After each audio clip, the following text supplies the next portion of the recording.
Hi guys, आज हम पढ़ेंगे department of hospital. OPD, IPD, medical department, nursing department, paramedical department, radiological department, mechanical department. Facilities of OPD. First, entrance easily accessible with ramps, steps and wide door. जो भी OPD का जो entrance है वो easily accessible होना चाहिए, ramps होने चाहिए ताकि व्हील चेयर आराम से आ सके, स्टेप्स होने चाहिए ताकि जो नॉर्मल इंसान है, जो नॉर्मल जिसको कोई इलनेस नहीं है वो भी जा सके, एंड वाइड डोर हो ताकि एक साथ काफ़ी लोग जा सके एंड कोई मैस क्रिएट ना हो वहाँ पे। Second, flooring made by tiles. जो फ्लोर हो वो टाइल्स का बना होना चाहिए। थर्ड, रिसेप्शन और इंक्वायरी एरिया। ओपीडी के अंदर reception and inquiry area is must, ज़रूर से ज़रूर होना ही चाहिए। Fourth, waiting hall. ओपीडी के अंदर एक अलग से वेटिंग हॉल भी होना चाहिए ताकि जो पेशेंट के साथ उनकी फैमिली आई है वो वहाँ पे बैठ सके, पेशेंट खुद वहाँ पे बैठ सके अगर वो उस कंडीशन में नहीं है कि वो ज़्यादा देर खड़ा हो सके। Fifth, sign boards and layout plans. Like sign boards होने चाहिए, ये जो है कैबिन ये इस डॉक्टर का है, या फिर यहाँ से आप स्ट्रेट जाएंगे, लेफ़्ट जाएंगे तब सेकंड नंबर आएगा, थर्ड नंबर आएगा। ऐसा हमको पता है कि जो भी ओपीडीज़ के जो रूम्स होते हैं उनको एक नंबर दिया जाता है, तो वो साइन बोर्ड्स प्रॉपरली होने चाहिए। Six, way for trolleys and wheel chair. जो रास्ता है ट्रॉलीज़ के लिए और व्हील चेयर्स के लिए वो एक क्लियर होना चाहिए, और नॉर्मल जो बाकियों के लिए रास्ता है उनसे थोड़ा सेपरेट होना चाहिए ताकि कोई मेस क्रिएट ना हो। 7, toilet separate for males and females. Males के लिए एज वेल एज फीमेल्स के लिए अलग से जो टॉयलेट है वो होना चाहिए ताकि सेम कोई अनकंफर्टेबल फील ना करे। 8, ड्रिंकिंग वाटर फैसिलिटीज़। पीने का अच्छा पानी होना चाहिए आरओ फैसिलिटीज़ के साथ। 9th, board indicating names of consultant on leaves. ऐसा भी एक बोर्ड होना चाहिए ताकि जो भी हम डॉक्टर्स को दिखाने जा रहे हैं वो अगर छुट्टी पर हैं तो हमें पहले ही पता चल सके कि वो डॉक्टर अभी नहीं है वहाँ पर, इसलिए हम कभी और दिखा देंगे। Next, types of client in OPD. First, emergency cases. Emergency means आपको पता ही है, एक्सीडेंट केसेस हो गए, कार्डियक अरेस्ट हो गया, हार्ट अटैक हो गया, या जो भी इमरजेंसी केसेस जिसमें दिखाना बहुत ज़्यादा ज़रूरी। Second, refer cases from doctors outside and in house. Like ऐसे केसेस भी होते हैं जो डॉक्टर्स बाहर के होते हैं प्राइवेट हॉस्पिटल्स के, वो गवर्नमेंट हॉस्पिटल में रेफ़र कर देते हैं, या फिर वहीं का जो हॉस्पिटल के अंदर का डॉक्टर होता है वो दूसरे डॉक्टर को रेफ़र कर देता है। Third, direct OPD cases. ऐसे भी केसेस होते हैं जो डायरेक्ट ओपीडी के लिए ही आते हैं ताकि उन्हें वहीं क्योर मिल सके, जो उनकी प्रॉब्लम्स है उनके लिए वो और कहीं नहीं जाके डायरेक्ट ओपीडी में ही आते हैं। Next, flow pattern of clients in OPD. अब ओपीडी के अंदर क्लाइंट कैसे आता है और जो भी सारे स्टेप्स रहते हैं वो। सबसे पहले जो आएगा पेशेंट वो इंक्वायरी में आएगा, इंक्वायरी से रजिस्ट्रेशन करवाएगा, रजिस्ट्रेशन से वेटिंग हॉल, वेटिंग हॉल से कंसल्टेंट रूम। अब कंसल्टेंट रूम जो है वहाँ से 2 पाथवेज जाते हैं। पहला, आपने कंसल्टेंट रूम से हुआ, वहाँ से आप इन्वेस्टिगेशन रूम के लिए आ गए, ठीक है।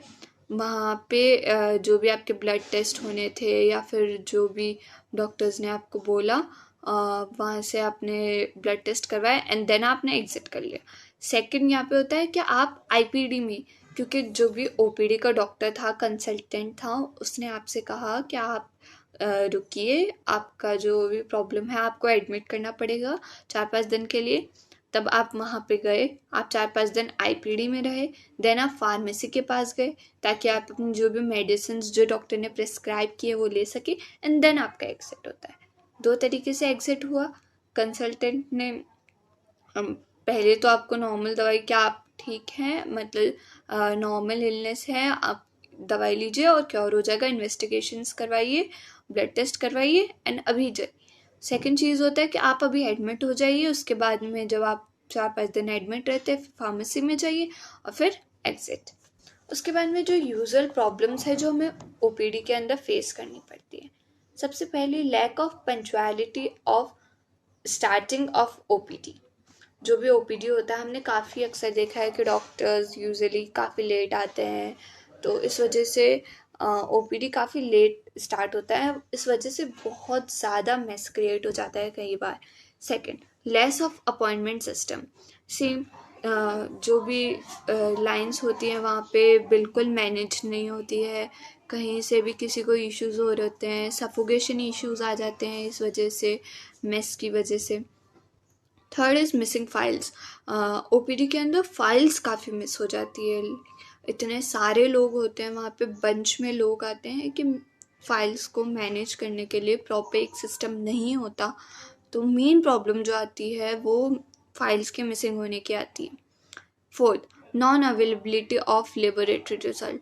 जो लैब के रिजल्ट होते हैं वो कई बार आते तक नहीं है, और कई बार होता है 2-2 दिन लेट हो गए, शाम को आ रहे हैं, या फिर बहुत ज़्यादा लैब के जो रिजल्ट्स होते हैं कई बार उनके अंदर गलतियाँ भी आ जाती है।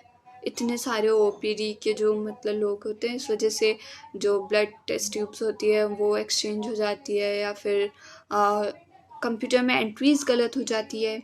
Fifth is lack of physical facilities. जो फैसिलिटीज़ होती है वो भी काफ़ी कम होती है आईपीडी के कंपेयर में ओपीडी में, जबकि that should be equal, and या there should be more and more facilities provided in OPD, especially in the government hospitals. Department of hospitals. There are several departments in hospitals. कितने तरीके से जो departments होते हैं वो hospitals के अंदर होते हैं. First, OPD.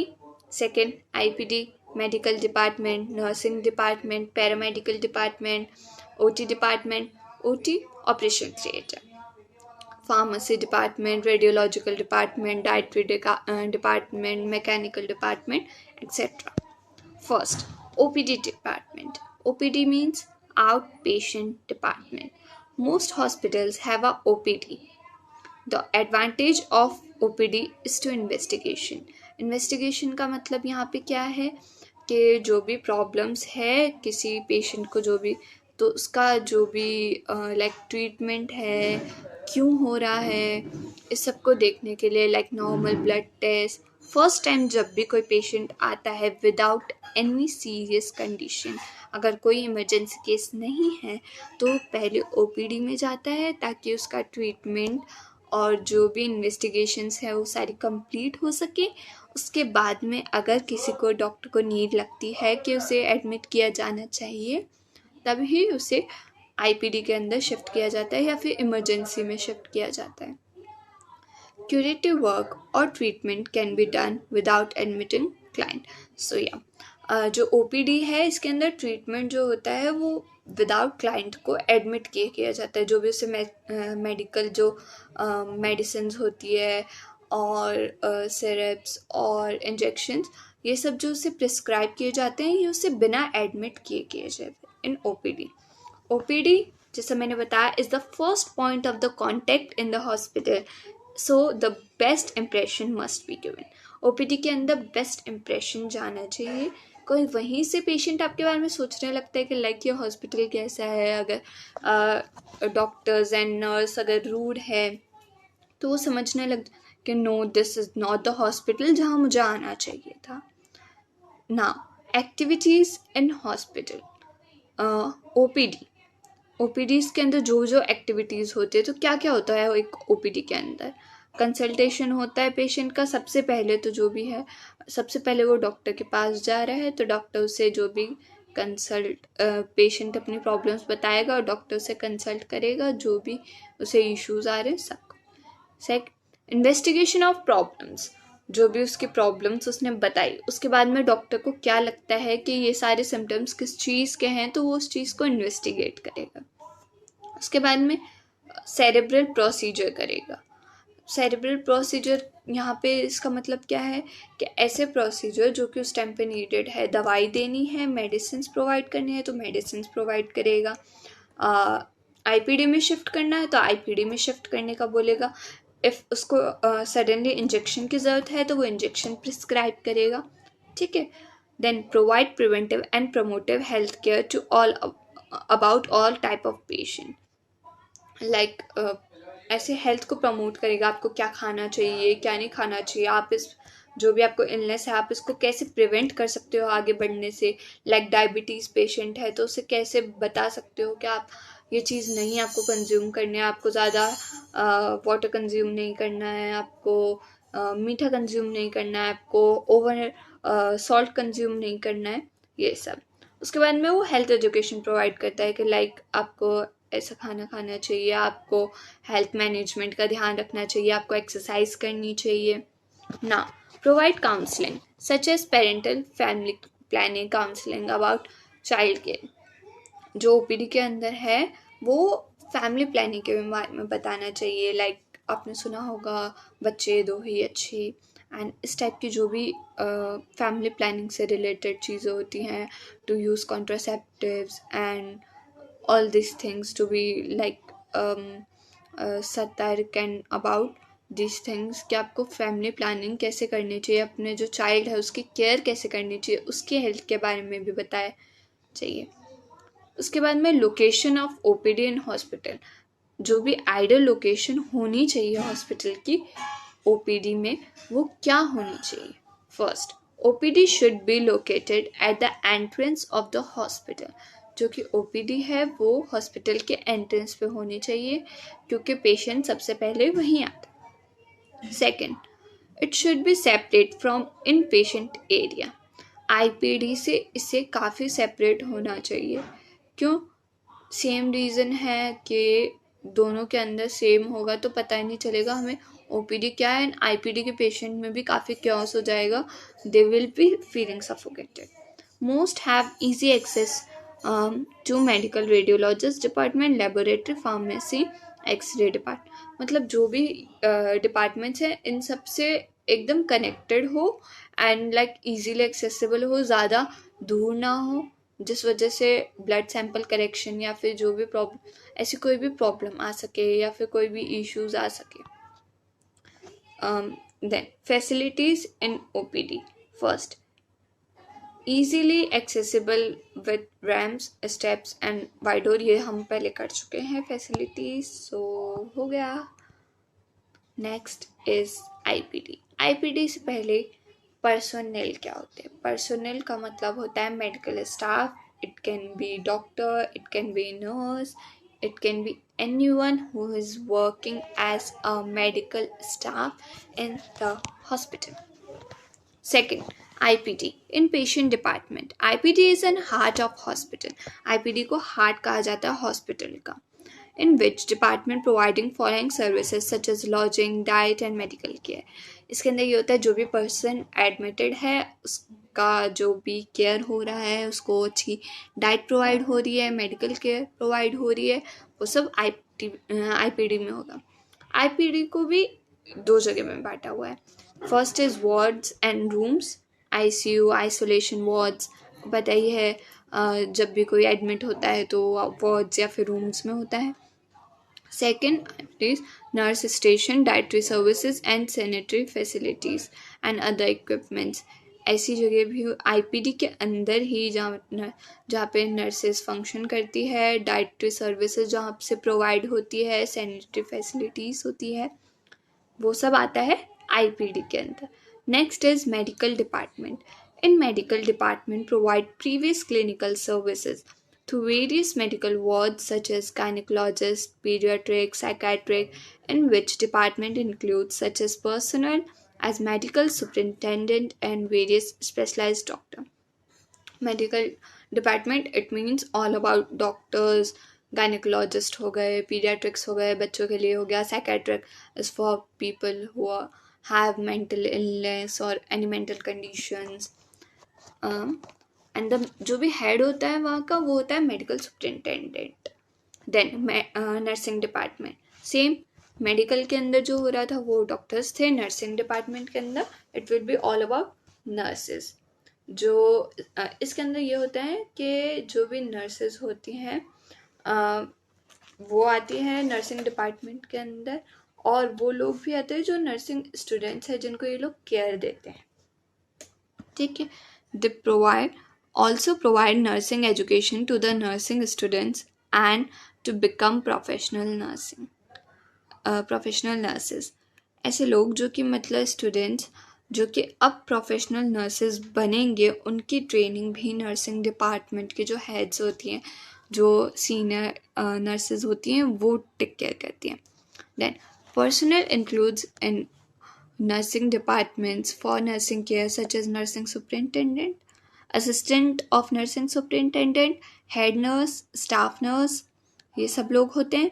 Personnel includes in nursing department of nursing education such as dietary and principal of nursing institutes.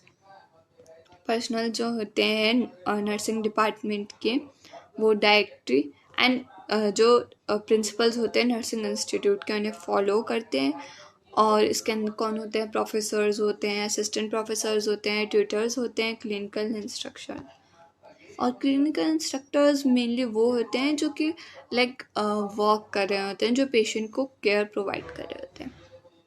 Fifth is paramedical department, in which department consists therapist, laboratory technicians. This paramedical worker perform routine diagnostic procedure, demonstrating injection of wounds, etc. under the supervision of physician. The paramedical department includes the pathological department, include following laboratories.